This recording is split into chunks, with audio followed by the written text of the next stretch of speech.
You did not contribute a single thing, Dad. There is no reason for you to be here anymore." Those specific words, spoken by my eldest son, Mike, felt like a serrated knife twisting in my chest.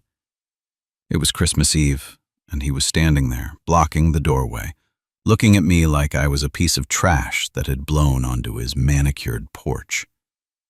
That was December 24th. Words that pierced me deeper than any physical blow I have ever taken in my 74 years of life. My name is Frank Henderson, but around the neighborhood, everyone just calls me Pops. I was born and raised right here in Chicago, back when the streets in our part of town were still rough and neighbors actually looked out for each other without expecting an invoice in return. So, do me a favor. Listen to this story until the very end, and share it with anyone who needs to hear it. Afterward, you tell me which part of it really touched your heart. And tell me what city you were listening from, all right? Look, son, when your own child says those words to you, when he slams the door of his house in your face on Christmas Eve, that is when you realize the world is no longer the same place where you raised your children. That is when you understand that something has broken, and not necessarily inside of you. But let us take this step by step, because this story has more twists than the Chicago River, and each one hurts more than the last. I arrived at Mike's house that night with a smile on my face and a heart full of hope. I had spent the entire day getting ready for that Christmas dinner. I showered, I put on my white Sunday shirt, the one my late wife Martha had given me years ago, and I even splashed on a little bit of that cologne she liked so much. I was carrying a bottle of aged single malt scotch in my hands, the really good stuff, not the cheap blend. It had cost me nearly half of my Social Security check for that month, but I thought, it is Christmas. It is for my kids. The sacrifice is worth it. I also had a box of chocolates for my grandkids and a bouquet of flowers for Vanessa, Mike's wife. I knocked on the door with that excitement a grandfather feels when he goes to see his family on special dates. You could hear music inside, the laughter of children, the sound of plates and silverware clinking.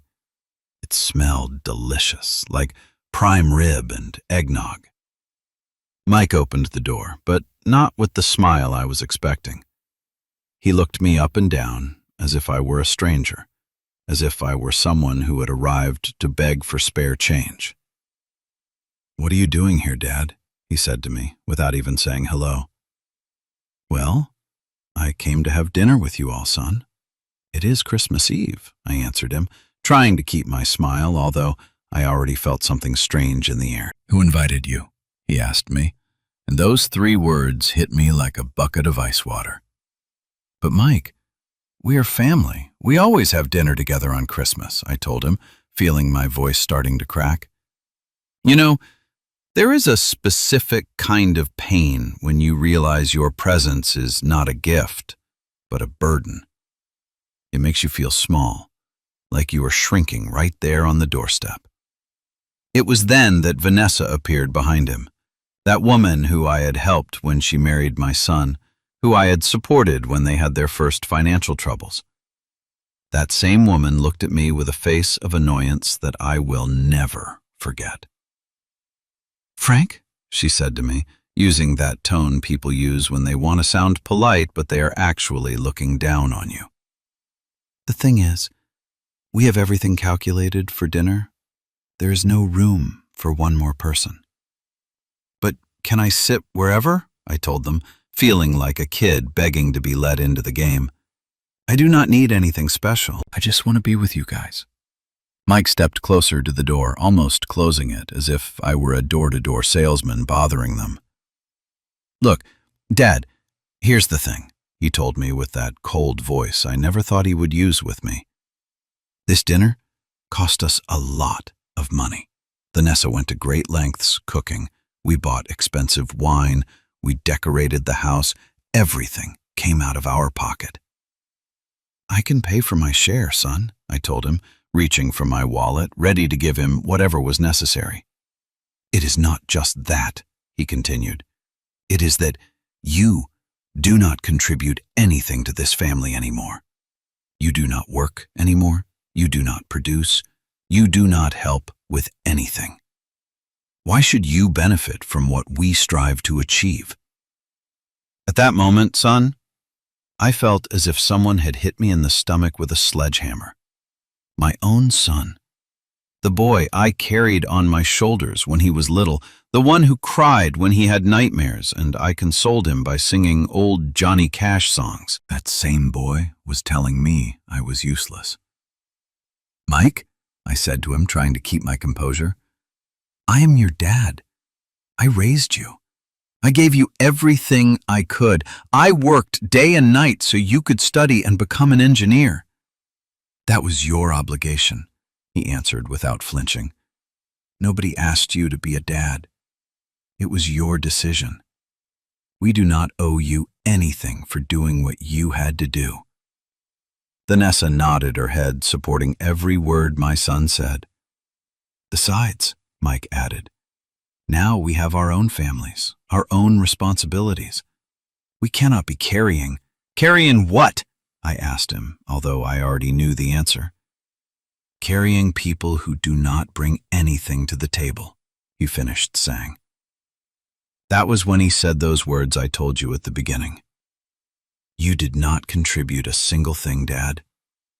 There is no reason for you to be here anymore." I stood frozen in that doorway with the expensive scotch in one hand and the flowers in the other, watching my son slam the door in my face. I heard how they engaged the deadbolt from the inside as if I were a thief who might try to break in. I walked to my old truck, the one I had bought secondhand after selling the good one to help Linda with her business.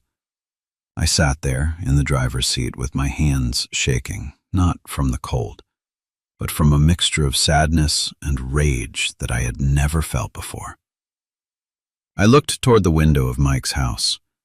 You could see the lights of the Christmas tree, the shadows of my family moving inside, laughing, eating, celebrating. Without me. As if I had never existed. As if my 45 years being Mike's dad meant absolutely nothing. I started the truck and drove back to my house.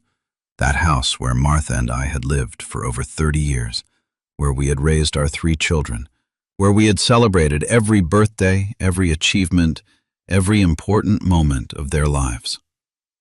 That night, friend, was the first time in many years that I cried. I cried for my Martha, who was no longer there to comfort me. I cried for the man I had been, for all the sacrifices I had made thinking my children would thank me someday. And I cried for the ingratitude, which hurts more than any disease. It is funny how silence can be so loud in an empty house. The quiet does not bring peace, it just amplifies the echoes of everything you have lost.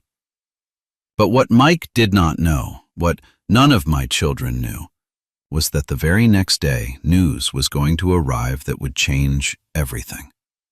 News that was going to teach them the true value of things. And that was when I, Frank Henderson, decided that it was time for my children to learn a lesson they were never going to forget. I woke up on December 25th with a pain in my chest that was not from the heart but from the soul. The house was silent, without the noise of grandkids running through the hallways, without the smell of hot cocoa that Martha always prepared on Christmas mornings. I got out of bed with my joints aching, not so much from age, but from having spent the whole night tossing and turning, thinking about Mike's words. "You did not contribute a single thing, Dad." Those words had remained stuck in my head like a splinter I could not pull out. I went to the kitchen and made myself a black coffee, strong like the ones I used to drink when I worked at the shop at 5 in the morning. While I waited for the water to boil, I looked out the window toward the yard where Martha had planted her rose bushes. They were withered, like everything in that house since she left. The phone rang at 8 in the morning. It was a long, insistent ring, like the ones that bring bad news or debt collectors. I thought for a moment it might be Mike calling to apologize, to tell me he had made a mistake. that he had drunk too much scotch the night before, and that was why he had said those barbarities. But it was not Mike. It was the voice of Linda, my only daughter, and she sounded strange, almost scared. "Dad?" she said to me without even saying hello. "Are you watching the news?" "No, honey, I just woke up. Why, did something happen?" There was a long silence on the other end of the line. I could hear she was breathing fast, like when she was a little girl and was afraid of something. "Dad? There's a report on Channel 4.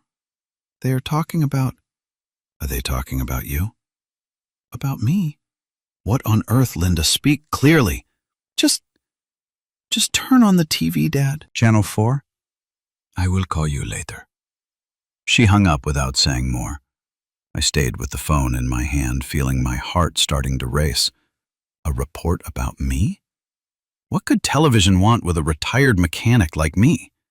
I went to the living room and turned on the TV. It was one of those old sets, the kind that takes a little while to warm up and makes a noise when you turn it on. Martha always told me we should buy a new one, but I told her that one still worked. Why spend money on something that functioned perfectly?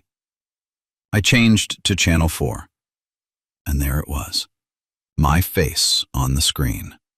A photo of me from a few years ago when I still looked younger, stronger. Above the photo it said, "Senior citizen rejected by his family on Christmas Eve."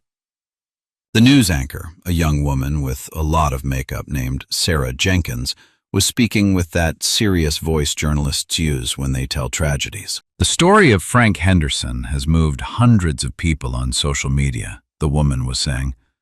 "This 74-year-old grandfather was rejected by his own son during Christmas dinner yesterday after having worked his whole life to move his family forward." How the hell had they gotten my photo? How did they know what had happened the night before? I felt as if I were living a nightmare where the whole world knew my personal problems. They kept talking on the television. They said someone had recorded a video from the house across the street where you could see how Mike slammed the door in my face. They said that person had uploaded the video to Facebook with a message that said, "This is what happens when children forget who raised them." The video had gone viral in a few hours. Thousands of people had shared it. Thousands of comments from people outraged by what had happened. The anchor read a few. "What huge ingratitude. Poor man. How can they do that to their dad? Those children do not deserve to have a father like that." They had also investigated my history. I do not know how, but they knew I had worked 42 years in the same shop, that I had raised 3 children alone after my wife died of cancer 5 years ago. They said several neighbors from the block had spoken about me, telling how I had always been a hard-working and decent man. The phone started ringing nonstop. First, it was Ryan, my youngest son. "Dad, what is this crazy stuff on TV? Mike is losing his mind. He says he is going to die of shame." Then it was Linda again, crying. "Dad, everyone is sending me the video. My friends are asking me if it is true that we let Mike treat you like that. I do not know what to tell them." And then, finally, the call I was waiting for arrived.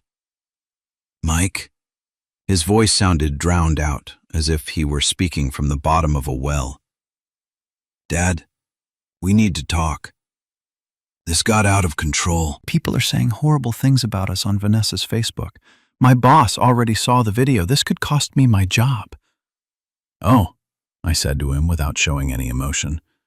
"Now you want to talk to me?" "It is not the time for recriminations, Dad. We have to fix this before it gets bigger." "Fix what, Mike? I did not upload any video anywhere. I did not tell anyone what happened last night." "But you have to help us. You have to say it was all a misunderstanding, that you were drunk or something like that." That was when I laughed. A bitter laugh. The kind that comes out when you have nothing left to do but laugh at life. "You want me to say I was drunk? You want me to say my own son did not reject me on Christmas Eve? Dad, please." "No, Mike, for the first time in many years, people are seeing who you really are. I am not going to help you hide it. You realize eventually that protecting people from the consequences of their actions is not love. It is just enabling their selfishness. I was done being the cushion they landed on. I hung up the phone and sat there, watching as they kept talking about me on the television. It was strange, son. My whole life I had been invisible. An old man who went unnoticed in the streets, who bought his groceries without anyone turning to look at him. And now, suddenly, the whole country knew my story. But this was barely the beginning. Because what Mike did not know, what none of my children knew, was that I had my own plans. Plans I had been preparing for months, since long before that Christmas Eve. The phone rang again. This time it was a number I did not recognize. Mr. Henderson, this is Sarah Jenkins from Channel 4. We would like to invite you to our program so you can tell your version of the story. I smiled for the first time in days. Life was giving me a golden opportunity, and I was not going to waste it. Yes, I told them, I would love to speak on your program. I have many things to tell about my children, many things people need to hear. The next day I showed up at the Channel 4 studios dressed in my best suit, that navy blue one I had worn at Mike's wedding 15 years ago. I slicked back my hair like my dad did in his day and put on the leather shoes Martha had given me for our last anniversary. I was not going to go on television dressed like a homeless person. I was going to go as what I had always been, a dignified, hard-working man who had never bowed his head to anyone. Sarah Jenkins, the anchor, was a woman of about 40 who received me with a kind smile, but I knew she was hungry for drama. These television people are like vultures, friend. They smell the drama from miles away. Mr. H, she said to me while they put the microphone on me, we want you to feel comfortable telling your story. The people of Chicago are with you. I just nodded. I knew perfectly well what I was going to do there. When the cameras turned on, Sarah started with that dramatic voice presenters use. We are here with Frank Henderson, the grandfather who was rejected by his family on Christmas Eve. Mr. H, tell us, what did you feel when your son slammed the door? I looked directly at the camera. I knew that behind that lens were millions of people, and probably my children were watching too. Look, Sarah, I began with a firm voice. Before talking about what happened that night, I want people to know who I really am, because my children seem to have forgotten, and that was where I started telling the truth, the whole truth. I worked 42 years as a mechanic at Big Jim Miller's shop right here in the city. 42 years getting up at 5 in the morning, working under the sun and under the freezing rain, with hands always black from grease, but with a heart full of pride because every dollar I earned was to move my 3 children forward. Sarah nodded, encouraging me to continue. When Mike wanted to study engineering, I sold my guitar, the only inheritance my dad had left me to pay for his tuition. It was a vintage guitar, a real classic. It was worth more than $2,500 at that time. But Mike was smart, and I knew that with an education, he could go far. The camera zoomed in on my face. I could see my own image on the monitor they had to the side. I worked double shifts for 3 years to pay for his university. I would get home so tired that sometimes I fell asleep at the table while eating dinner. My Martha would tell me, Frank, rest already. The boy can work part-time. But I told her, no, woman, let him concentrate on studying. That is his job right now. And your other children? Sarah asked. Linda wanted to open a tailoring shop. I sold my truck, a Ford from '85 that was my pride and joy, to give her the money for the down payment on the space. $20,000 that I had saved for years, penny by penny. I breathed deep before talking about Ryan. My youngest son, Ryan, got into trouble with substances when he was 23. It was bad stuff, friend. The kind that drives kids crazy. I spent all my savings, more than $100,000, on rehab clinics, one after another, because he would get out and fall back in. "And did it work?" Sarah asked, with that face of fake concern journalists make. "Yes, thank God.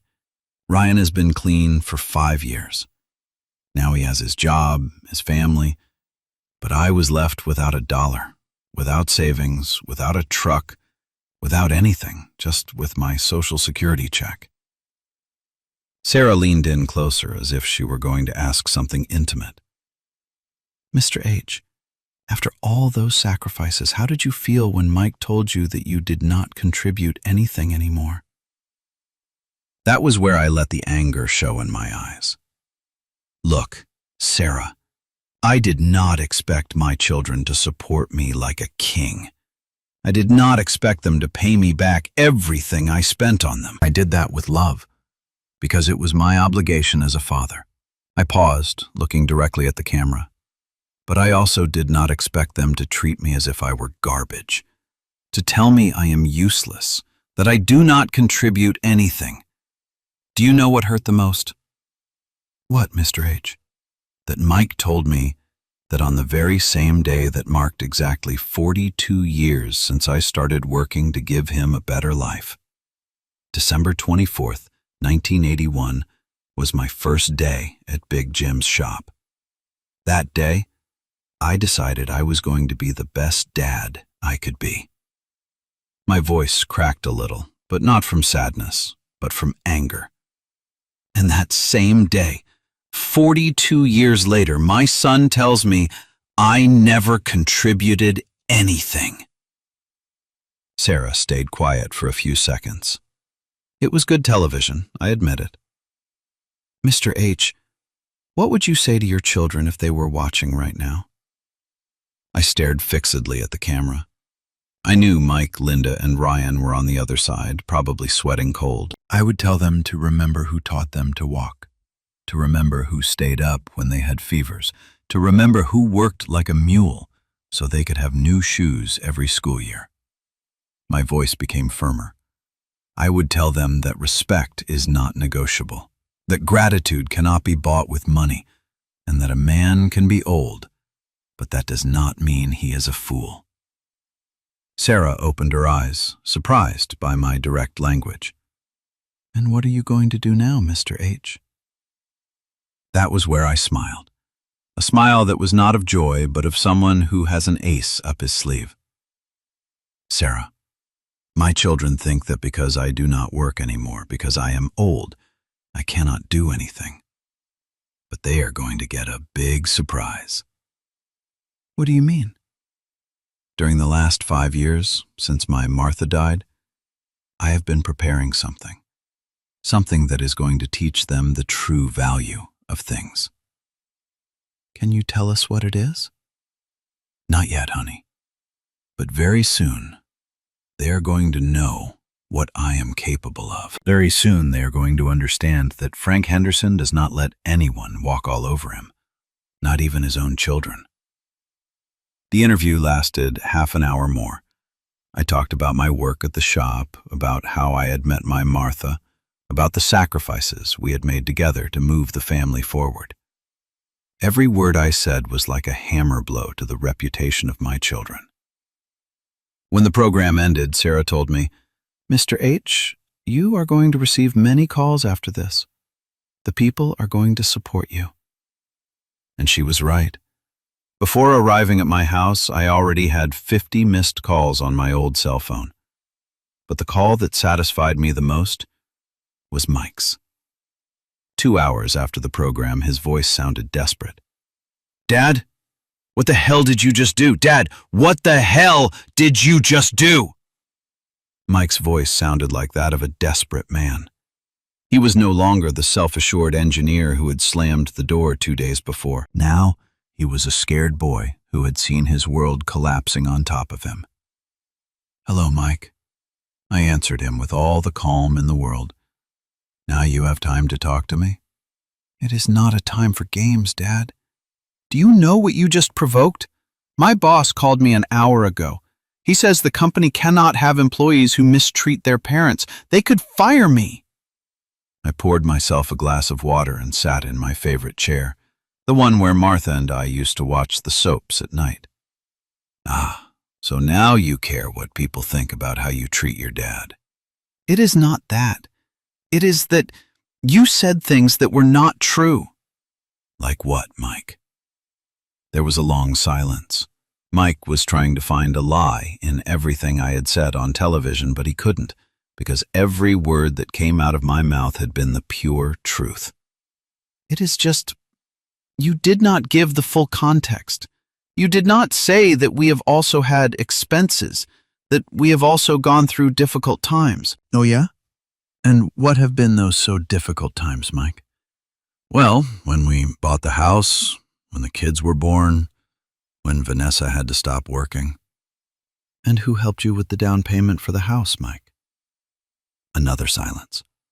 I knew he was remembering the $40,000 I had lent him when he and Vanessa bought that house in Naperville, the one that is now worth over $1 million. That was a loan, Dad.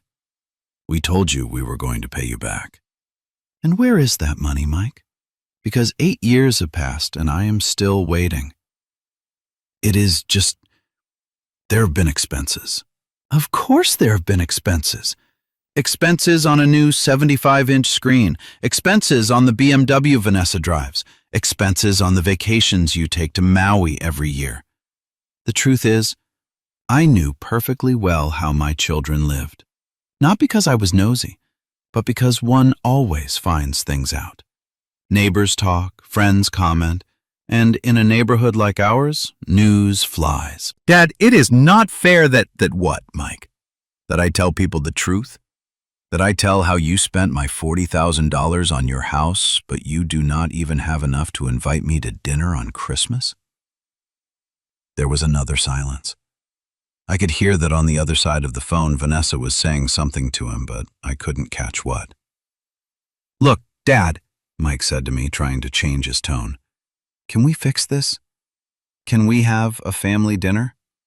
Can we talk like civilized people? Like civilized people, I laughed. Mike, do you remember when you were 8 years old and you fell off your bike on Liberty Street? What does that have to do with right now? You broke your knee. There was blood everywhere. I dropped everything I was doing at the shop. I carried you in my arms and ran 6 blocks to the hospital because we did not have a car at that time. Dad, that was years. The doctor spent 2 hours stitching you up. I stayed there with you all night without sleeping, holding your hand every time you cried from pain. Mike did not answer anymore. He knew where the conversation was going. Do you remember what you told me that night, Mike? No, Dad. You told me, Dad, when I grow up, I'm going to take care of you just like you take care of me. Do you remember that? There was a sob on the other side of the phone. Mike was crying.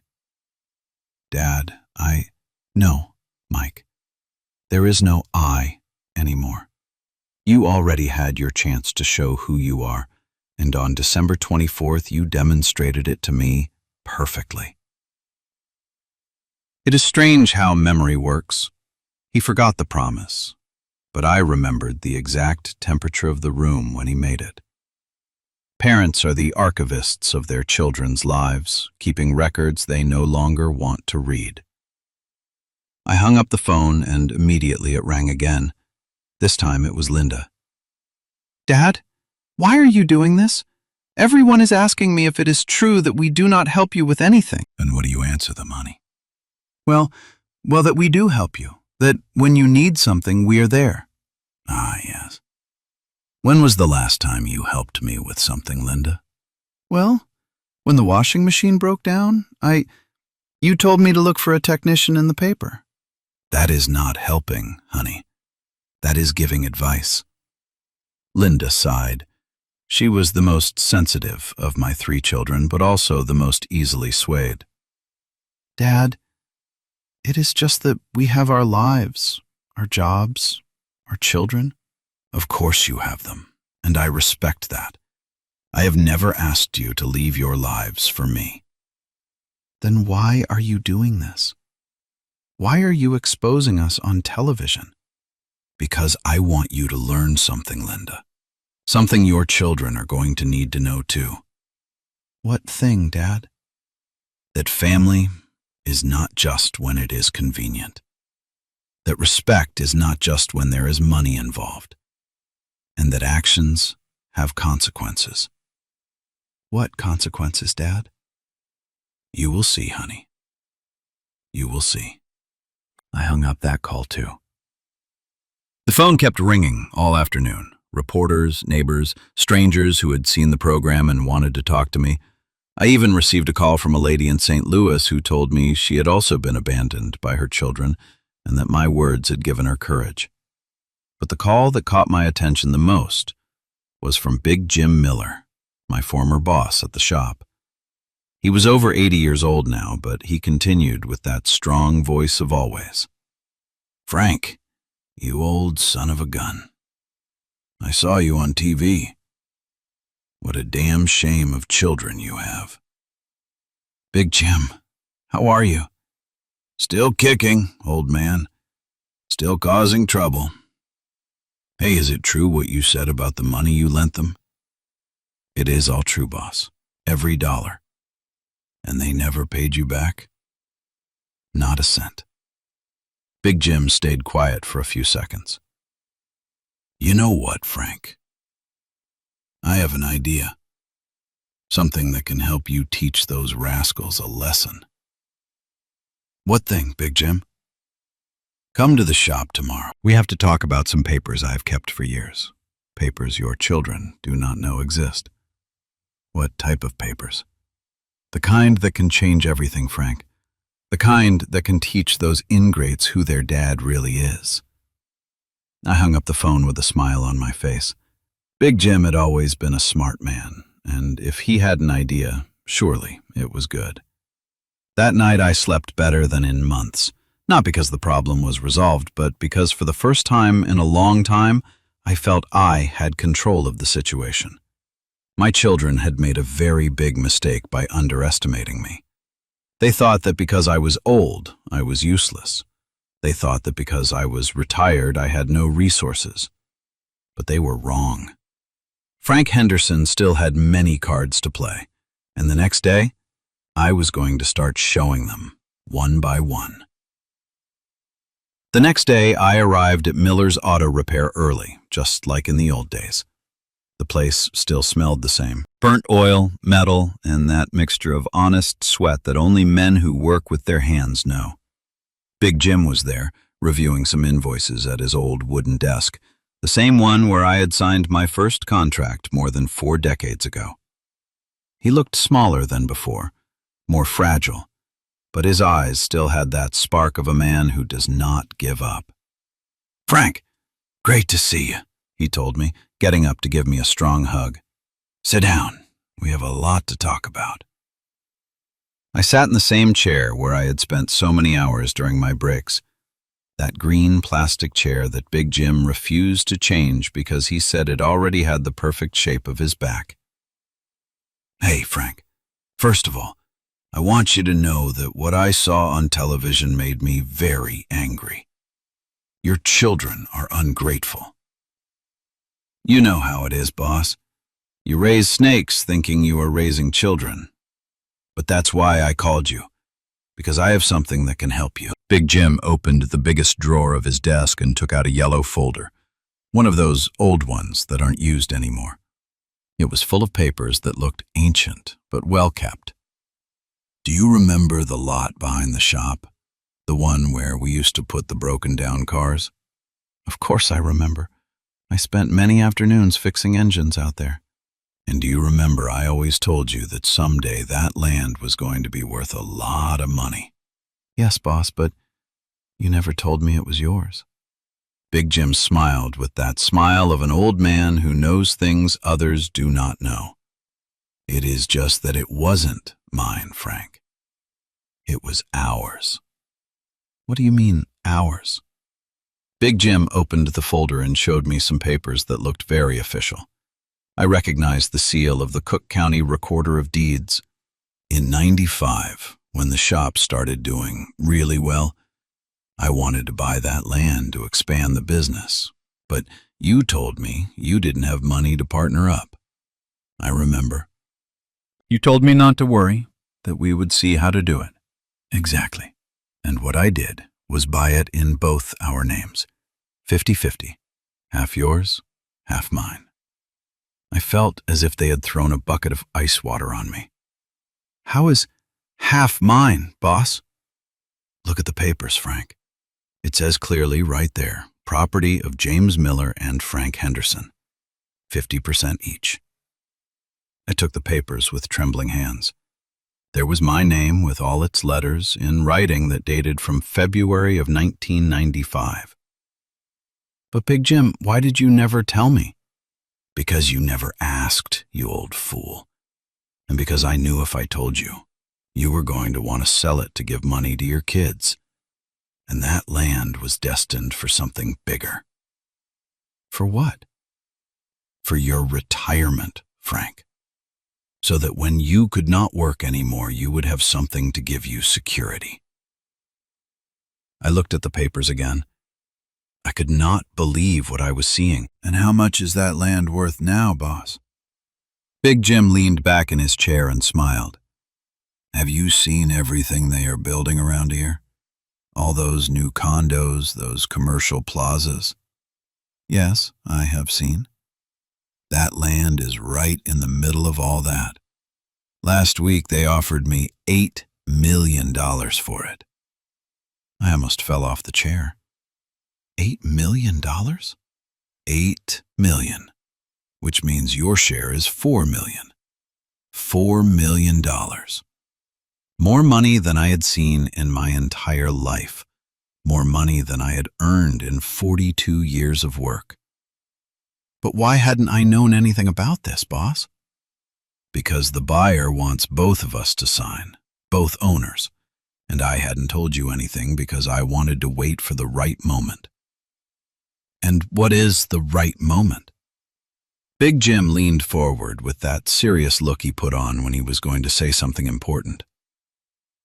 Now, Frank, now that your children told you that you do not contribute anything anymore, now that they treated you like you were garbage, this is the perfect moment to teach them what you are made of. I stayed quiet, processing all the information. During all these years, I had been the owner of something worth millions of dollars, and I did not know it. What do you advise me, boss? Look, Frank, I am already very old. I do not need that money. My children are fine. They have their jobs, their families. But you have to teach those rascals a lesson. What kind of lesson? Let's go sign the sale tomorrow. You grab your $4 million and do what you have to do. Buy a new house, go on a trip, give yourself the life you deserve, and let your children realize that the old man they despised turns out to be a millionaire. I liked the idea, but there was something that did not sit right with me. And what if they only approach me for the money? That is the perfect test, Frank. If they approach for money, you will know they are self-interested. If they do not approach for anything, you will know they are too proud and do not deserve your forgiveness. Big Jim was right. It was the perfect opportunity to test my children. But there is a condition, Big Jim told me. Which one? That you do not tell them where the money came from. Let them believe you always had it hidden. That way, they will understand that the man they despised was always more than they thought. That afternoon, I left the shop feeling like a new man. For years, I had believed I had nothing to offer, that I was just a retired old man living on a miserable pension.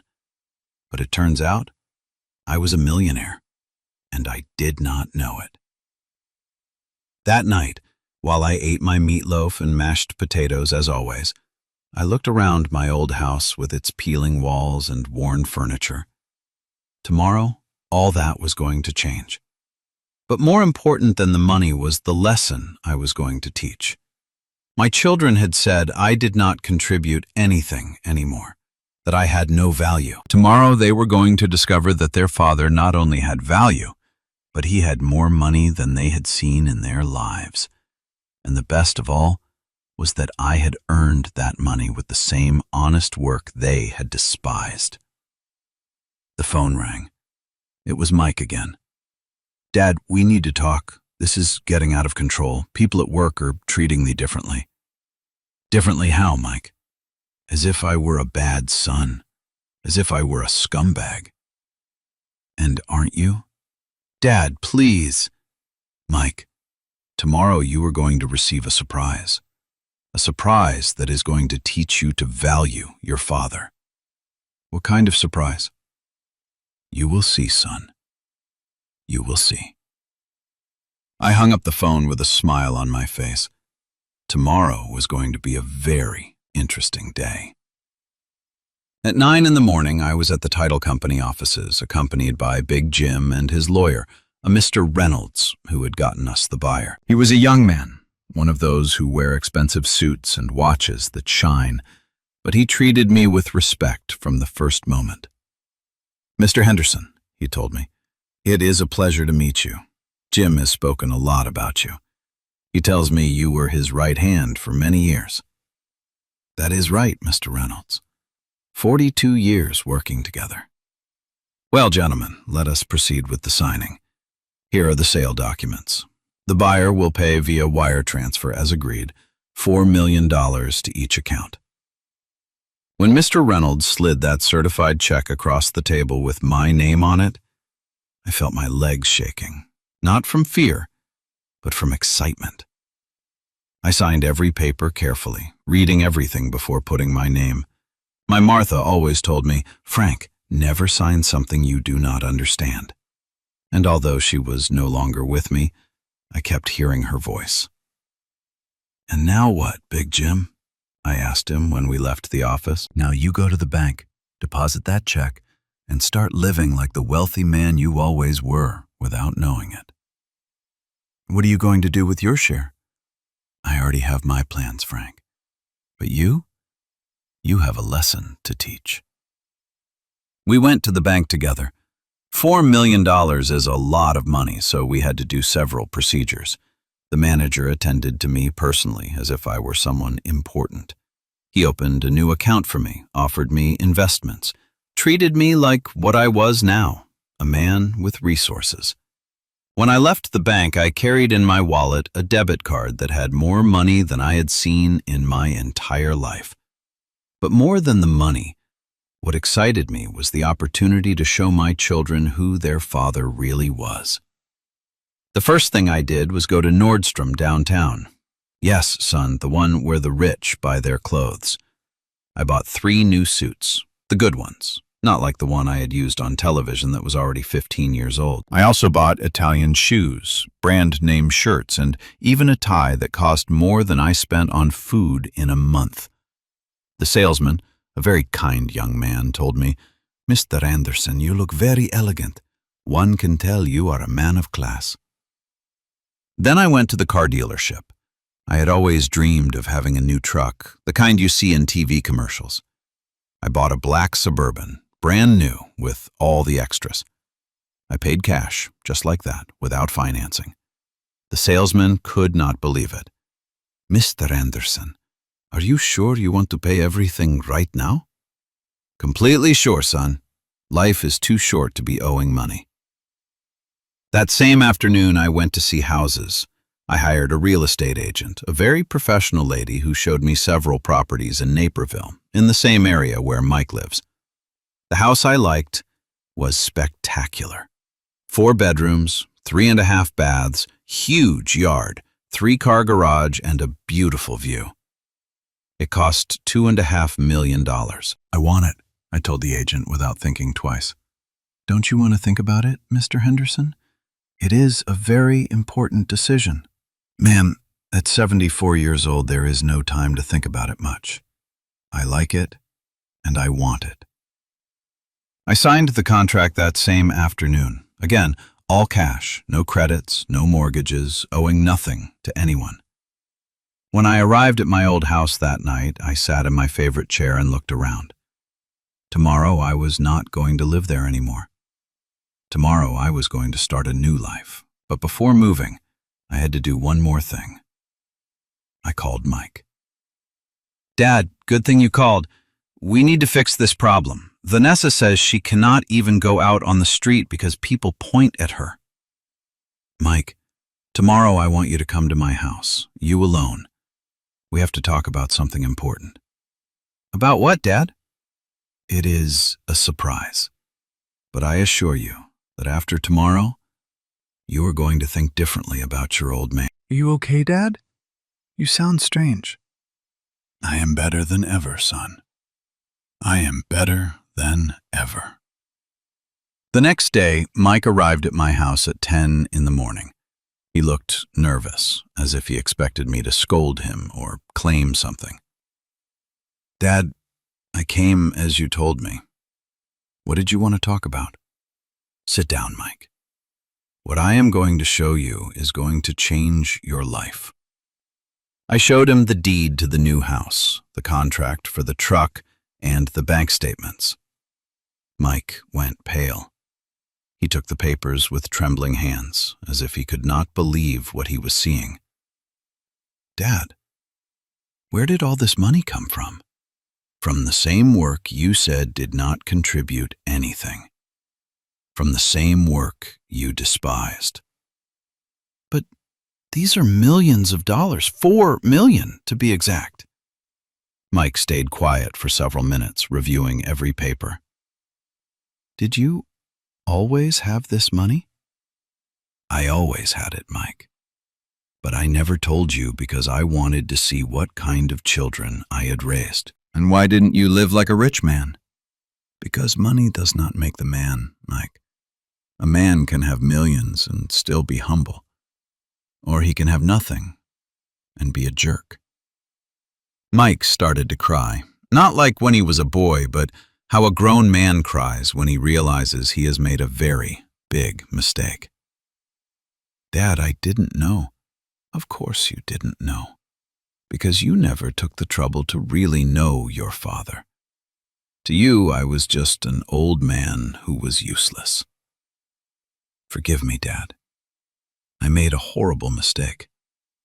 "Yes, you made a mistake. But what hurts me most, Mike, is not that you shut the door on me. What hurts me most is that you thought your dad was a failure." Mike got up from the chair and knelt in front of me. "Forgive me, Dad. Please, forgive me. I didn't know you were—" "That I was what, Mike? That I was successful? That I had achieved so much?" That was when I realized Mike had understood nothing. He kept thinking my value as a person depended on how much money I had. "Mike," I said to him with a firm voice, "I am not valuable because I have money.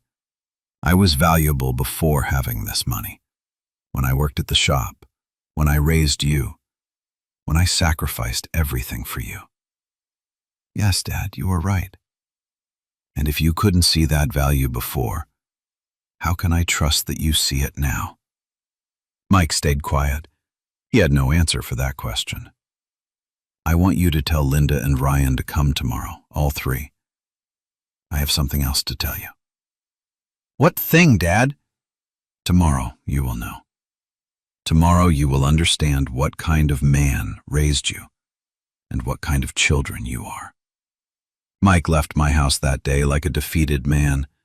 He had discovered his father was a millionaire, but he had also discovered that he was exactly the type of son he thought he was. That night I packed my few belongings.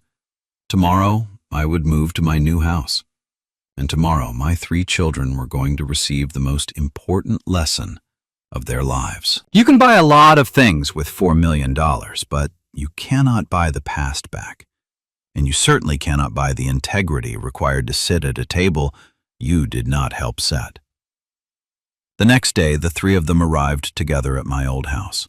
Mike, Linda, and Ryan, all with faces like a funeral. as if they came to bid farewell to a dead man. They sat in the living room, that same room where we had celebrated so many Christmases, so many birthdays, so many moments that now seemed from another life. "Dad," Mike started, "I already told my siblings about what you showed me yesterday." Linda had red eyes, as if she had been crying all night. Ryan couldn't even look me in the face. "Good," I told them, sitting in front of them in my favorite chair. "So you already know your father is not the homeless man you thought he was." "Dad," Linda said with a broken voice, "we never thought you were—" "That I was what, Linda? That I was poor? That I was useless? That I didn't contribute anything anymore?" Ryan finally spoke. "Dad, we were wrong. We were all horribly wrong." "Yes, you were wrong, but you were not wrong in not knowing I had money. You were wrong about something much worse." The three looked at me without understanding. "You were wrong to think that the value of a person is measured by what they have in the bank account. You were wrong to believe that because I do not work anymore, I am worth nothing. You were wrong to forget who raised you, who fed you, who educated you." "You are right, Dad," Mike said. "But we can fix this. We can go back to being a family." "Oh yeah? And how exactly do you want to fix this?" Linda got closer to me. "Dad, we can have a family dinner. We can celebrate your birthday like before." "Can we?" "Can we what, Linda? Can we pretend nothing happened? Can we act as if you had not demonstrated to me exactly what kind of people you are?" The silence in the room was so heavy you could cut it with a knife. "Look," I told them, getting up from my chair. "During my whole life, I believed I was raising children who were going to respect me not for what I had, but for who I was. I believed I was teaching you values, principles, gratitude." I walked to the window and looked outside, toward the street where I had played with them when they were kids. "But on December 24th, you taught me I was wrong. You taught me I raised three people who only value others for what they can get from them." "That is not true, Dad," Ryan said. "We love you." I turned to look him straight in the eyes. "You love me? Seriously, Ryan? When was the last time you came to visit me without me calling you first?" Ryan stayed quiet. "When was the last time you invited me to eat at your house?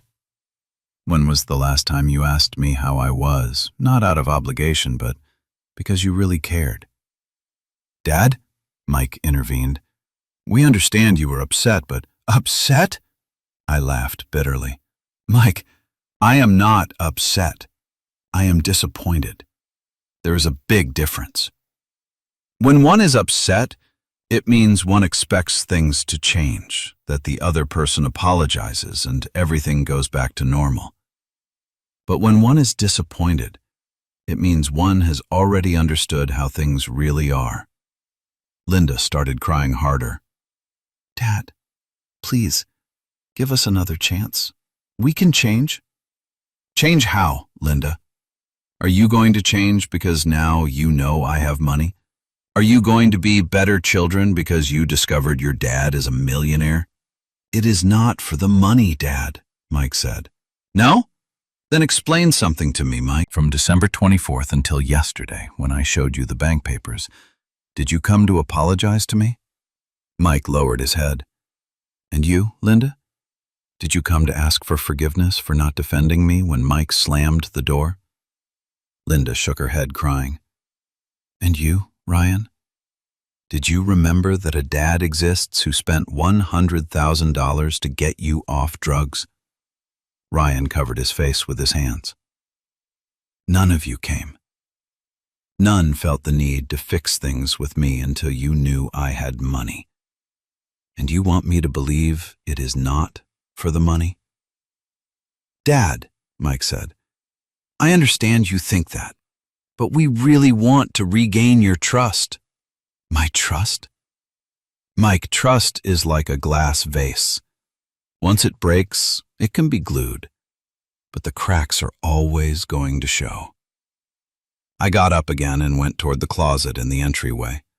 I took out a suitcase I already had prepared. "What are you doing, Dad?" Linda asked. "I am going to my new house." "This house, where I raised you, where we spent so many happy years, where your mom died in my arms. This house means nothing to me anymore." "And what about us?" Ryan asked. "You are going to continue with your lives, as you have always done. You are going to continue being successful engineers, prosperous seamstresses, rehabilitated workers. You are going to continue living without remembering you have a dad." "But now it is different, Dad," Mike insisted. "No, Mike. Now it is exactly the same.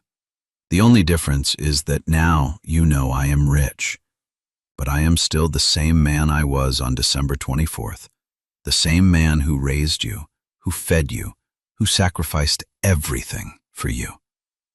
If that man was not enough for you when you thought he was poor, then I am not enough for you now that you know I am rich." I walked toward the door with my suitcase in hand. "Dad, wait!" Linda yelled, running toward me. "No, honey, I waited enough. I waited 5 years since your mom died for you to remember I exist. I waited 5 Christmases for you to include me in your celebrations. I waited 5 years for you to treat me like the father I always was." I opened the door and went out toward my new truck. "But there is something I want you to know," I yelled at them from outside. "This money I have, these $4 million, are not going to be for you. Not a single dollar." The 3 ran out of the house. "What are you going to do with the money, Dad?" Mike asked with panic in his voice.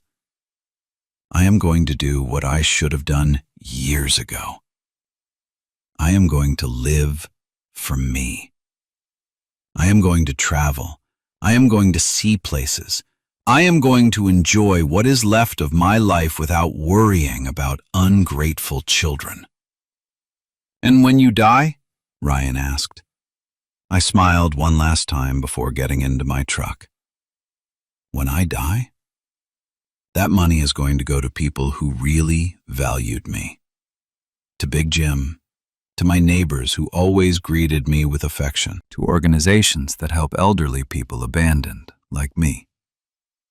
I started the truck and drove away from that house without looking back. In the rearview mirror, I could see my 3 children standing on the sidewalk, watching their inheritance drive away forever. That afternoon, in my new house, with my new clothes and my new life, I poured myself a good scotch and toasted to my Martha. "My love," I told the portrait I had put in the living room, "I think I finally understood the difference between being a father and being a dad. A father is the one who begets. A dad is the one who earns the respect and affection of his children. I was the father of 3 children, but it seems I was never the dad of any." The first few days in my new house were weird, son. After living 30 years in the same place, waking up in a different bed, seeing other ceilings, walking through hallways I did not know, everything felt as if I were living another person's life. But it was a good feeling, like when you take off a shoe that has been pinching you for years. The house was beautiful. It had a modern kitchen with a gas stove and a huge refrigerator, something my Martha had always dreamed of having. In the mornings, I sat in the garden to drink my coffee, watching the skyline in the distance, feeling the fresh air that didn't reach my old house because it was surrounded by neighbors. But best of all was the silence. Not the sad silence of loneliness, but the quiet silence of a man who was finally at peace with himself. The first ones to come looking for me were Mike and Vanessa. They arrived on Wednesday afternoon in their BMW, parking in front of my driveway as if it were the most natural thing in the world. They rang the doorbell insistently.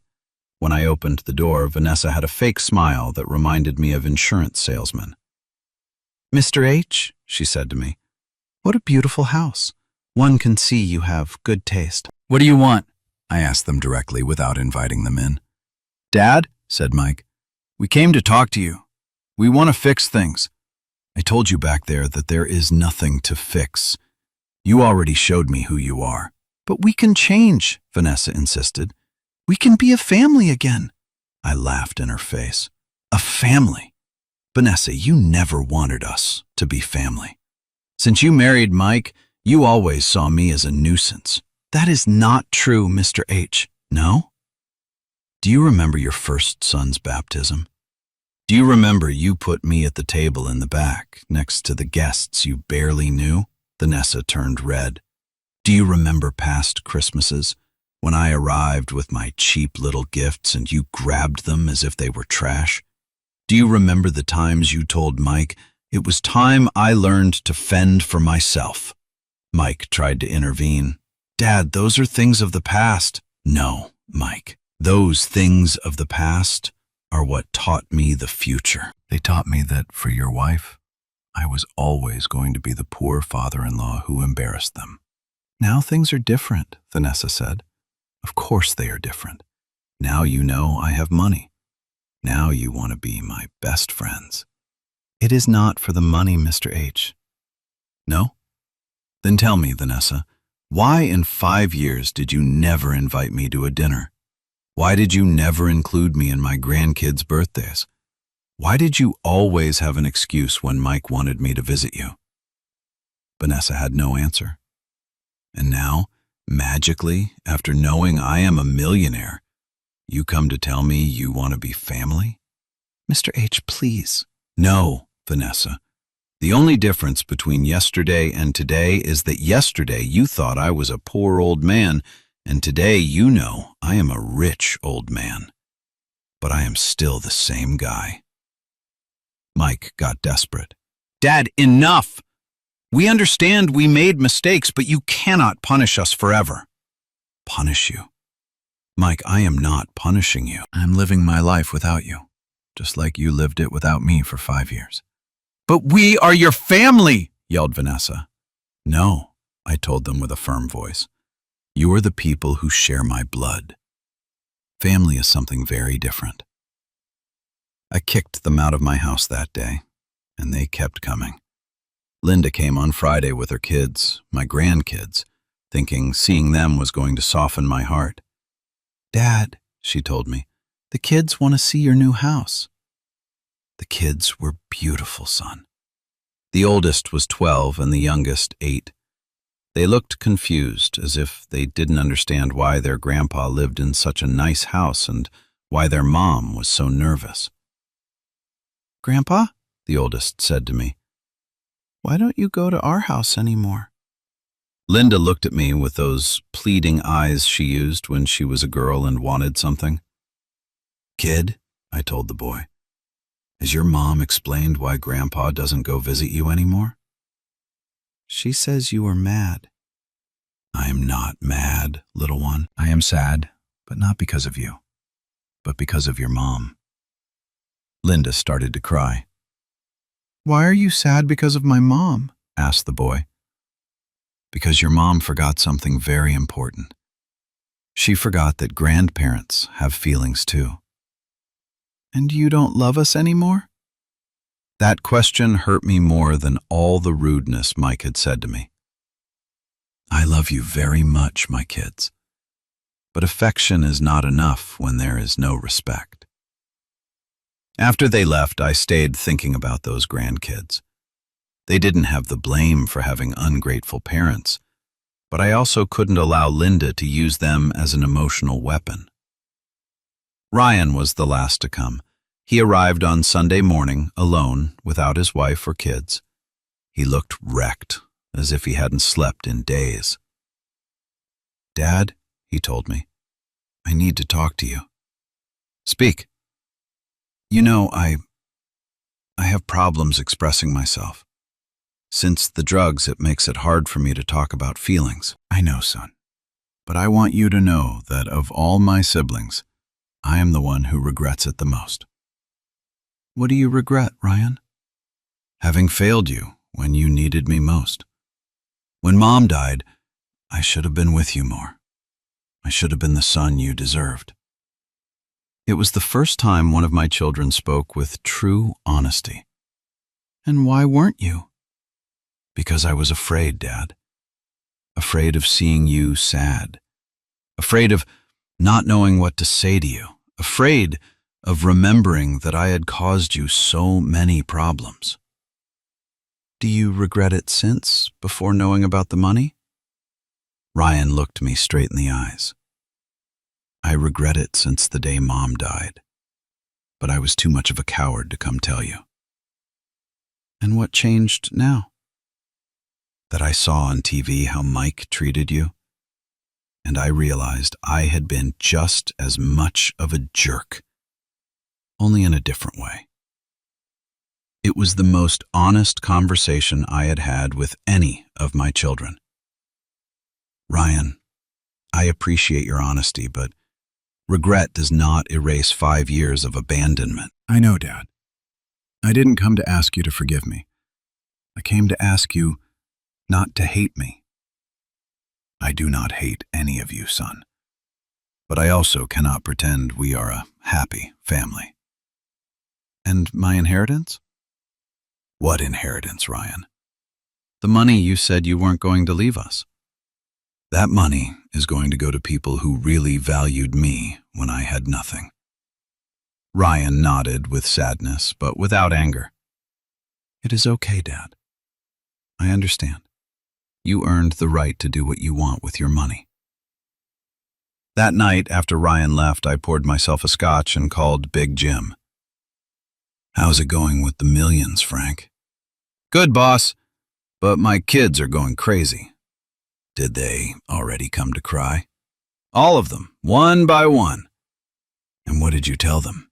That the money is going somewhere else. Perfect. Do you already know where? I have an idea, Big Jim. An idea that is going to teach them the biggest lesson of their lives. The idea I had for the money was more than a revenge, son. It was a lesson that was going to remain engraved forever, not only in the minds of my children, but in that of all the people who had followed my story. I called Mr. Reynolds, the same one who had handled the land sale. Mr. Henderson, how can I help you? Mr. Reynolds, I want to create a foundation that helps elderly people abandoned by their families. That seems like an excellent idea. What amount do you plan to allocate? $3 million to start. I want it to be called the Martha Henderson Foundation for my late wife. And the specific objective of the foundation? I want it to help senior citizens who have been abandoned by their children, pay their rent, medicines, food, whatever they need to live with dignity. The lawyer was excited about the idea. Mr. Henderson, this can help hundreds of people. But there is a condition. I want the inauguration of the foundation to be public. Let the press come. Let the television come. I want the whole world to know what Frank Henderson is doing with his money. Of course. When do you want it to be? January 1st, New Year's Day, the day that symbolizes new beginnings. New Year's is poetic, isn't it? Everyone makes resolutions to change, to be better. I figured I would give my kids a front row seat to the biggest resolution I ever made. A week later, the media was announcing the inauguration of the Martha Henderson Foundation. The story went viral again, but now for a different reason. The millionaire grandfather who was rejected on Christmas donates his fortune to help other abandoned seniors, the headline said. Sarah Jenkins, the anchor who had interviewed me the first time, called me to ask for another interview. Mr. H., people are fascinated with your story. Could we talk about the foundation? Of course, Sarah. But this time I want the interview to be live, at the place where the foundation is going to be inaugurated. The place I had chosen was perfect. a large house in downtown Chicago that had been adapted to receive elderly people who needed help. It had bedrooms, a large kitchen, a living room, and a garden where they could take in the sun and talk. The day of the inauguration, more people arrived than I expected. There were reporters from several channels, newspaper photographers, and many people who had followed my story from the beginning. My 3 children were also there. Mike arrived with Vanessa and his kids, all dressed in their Sunday best, as if it were a family celebration. Linda came with her kids, with that funeral face she puts on when she knows something is not going to turn out how she wants. And Ryan arrived alone, keeping himself apart, respecting my space. When the live interview started, Sarah asked me what I expected her to ask. Mr. H., you are donating $3 million to this foundation. What motivated you to make this decision? Look, Sarah, during the last few months I have learned something very important. I have learned that there are 2 types of families in this world: families of blood and families of the heart.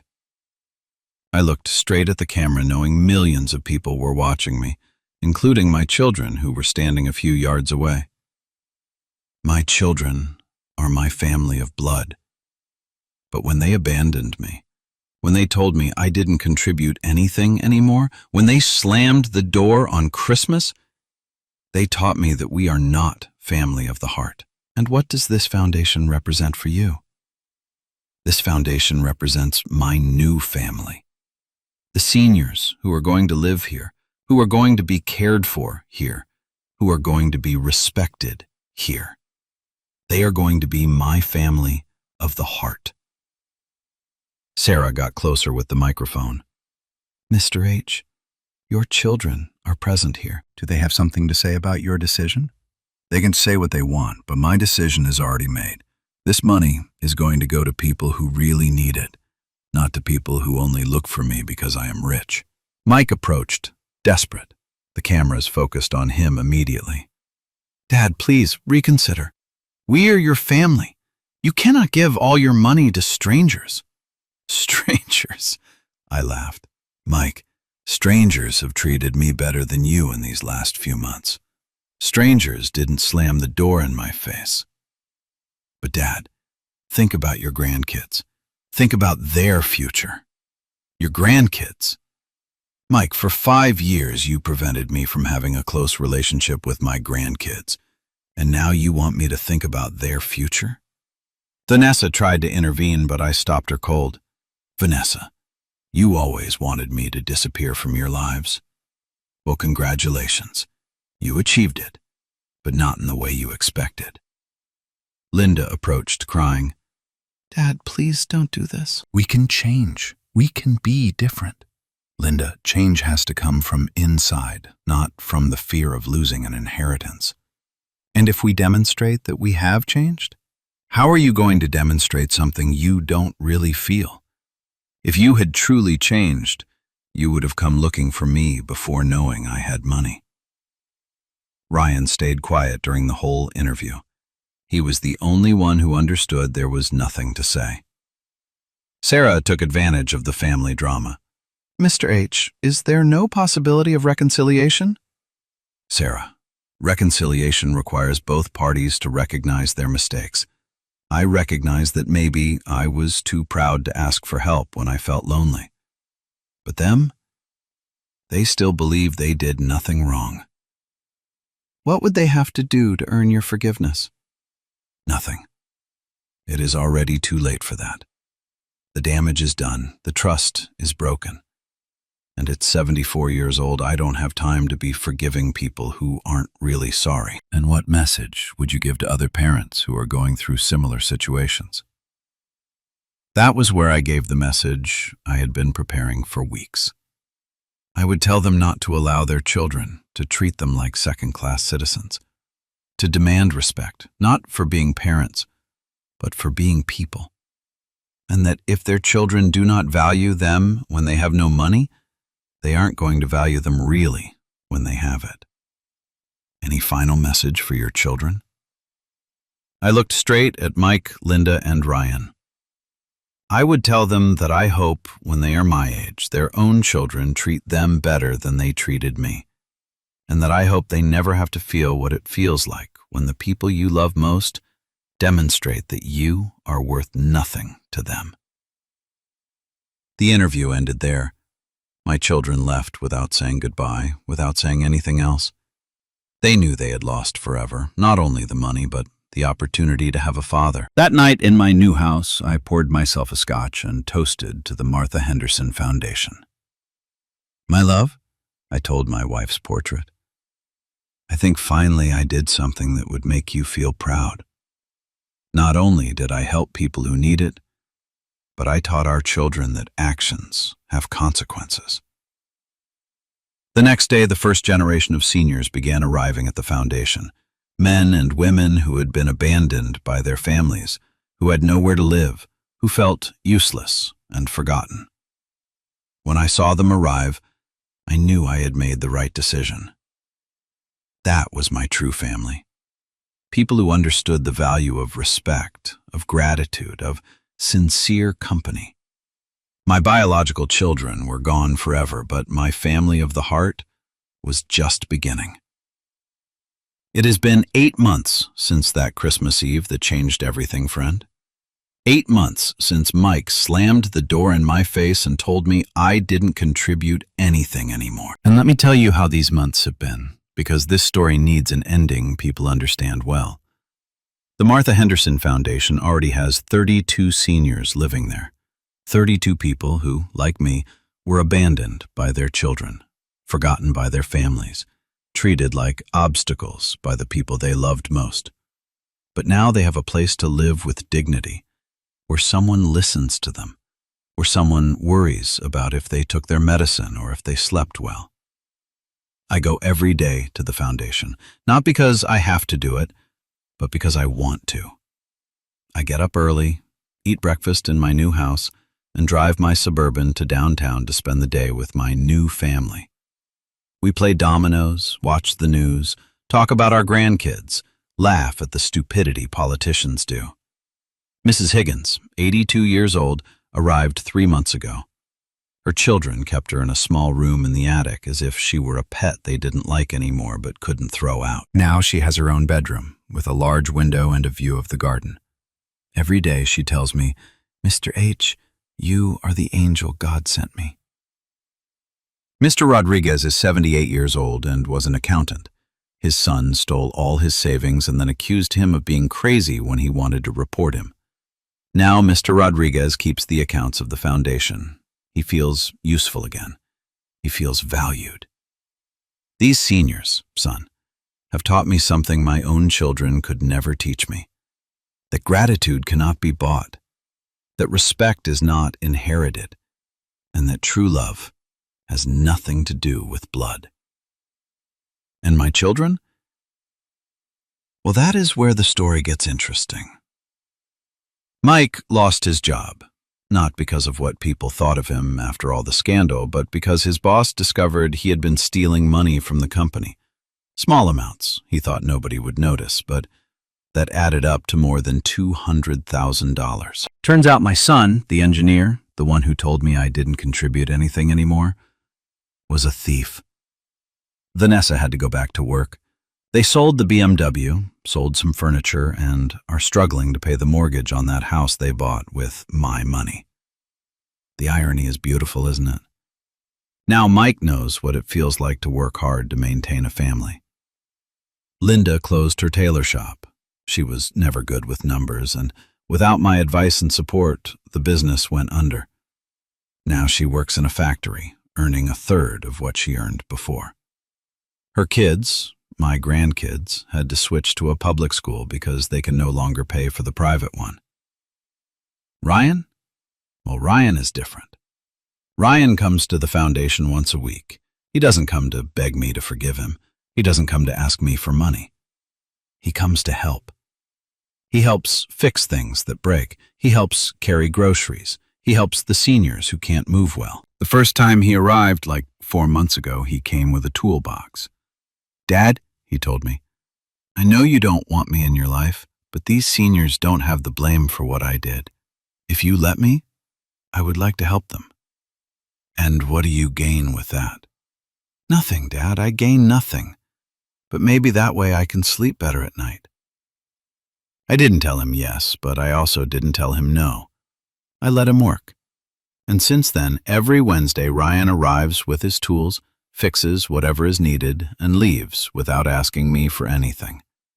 The seniors at the foundation love him a lot. They call him Mr. H's son. And that gives me mixed feelings. Because on one hand, Ryan is demonstrating he can be different. But on the other hand, it is too late for us. Last week, Mrs. Higgins told me something that made me think. Mr. H, that boy who comes on Wednesdays looks a lot like you when you were young. He has the same hard-working hands, the same way of helping without making noise. You think? I think that boy is trying to earn something more than your forgiveness. He's trying to earn his own forgiveness. Maybe Mrs. Higgins is right. Maybe Ryan is learning something Mike and Linda haven't learned yet. That true regret is not demonstrated with words, but with actions. But does that mean I am going to forgive him? I don't know, son. There are wounds that heal, and there are wounds that leave scars forever. The abandonment of my children is of the second kind. What I do know is that I no longer need their forgiveness to be happy. I no longer need them to love me, to feel valuable. I no longer need them to visit me to feel accompanied. I have a house I like. I have money to live without worries.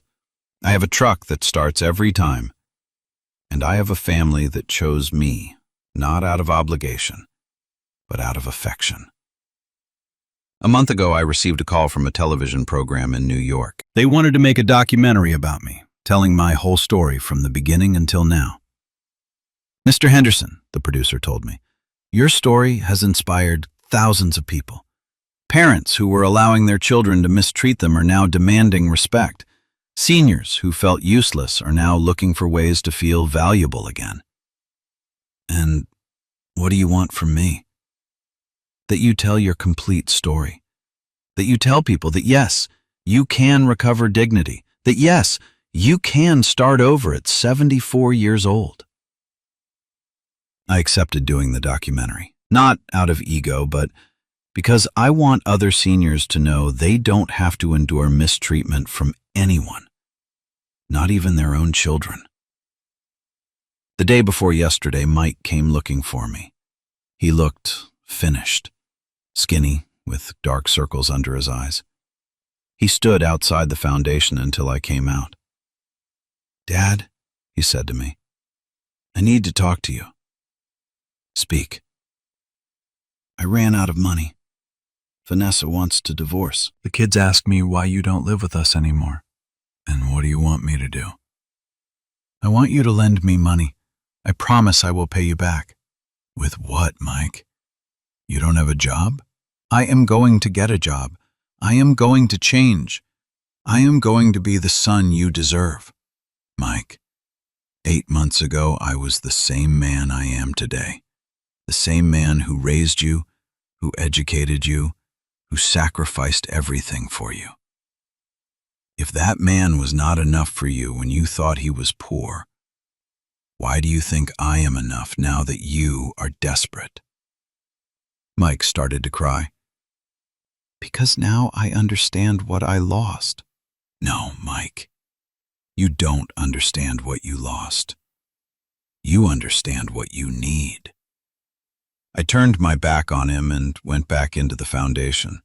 Not because I am a cruel man, but because at 74 years old, I already learned the difference between need and love.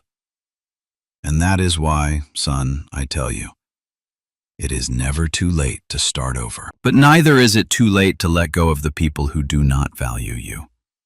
Respect is not negotiated. Dignity is not sold. And true family is the one that chooses you every day, not only when it needs you. Now you tell me, if it were you, what would you have done in my place? And take advantage, tell me, from what corner of this world are you listening to me? Because this that I just told you is not just a story of a resentful old man. It is a story of a man who learned that self-love is the most important love of all.